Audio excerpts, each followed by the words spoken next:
Hi guys, welcome to కీర్తనాస్ health benefits. ఇక్కడ నేను రైస్ అయితే ప్రిపేర్ చేస్తున్నాను. జనరల్గా షుగర్ ఉన్న పేషెంట్స్ అంటే పేషెంట్స్ కాదు, షుగర్ ఉన్న వాళ్ళకి ఎవరికైనా సరే రైస్ తినకూడదు అంటారు కదా. అయితే మనం రైస్ని ప్రిపేర్ చేసేటప్పుడు 2 టైప్స్ ఉంటాయి కదా.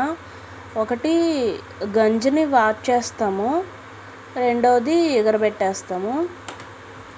ఎగర్చడం కంటే కూడా గంజిని వార్చేసినట్లయితే ఆ వార్చిన అన్నంలో స్టార్చ్ అయితే మనకి పర్సంటేజ్ చాలా అంటే చాలా తక్కువ ఉంటుందన్నమాట. స్టార్చ్ అసలు ఉండదు, గంజి వార్చేస్తాం కాబట్టి. సో ఈ గంజి వార్చిన రైస్ అయితే షుగర్ పేషెంట్స్ కూడా తినచ్చు. Thank you. Please like the video.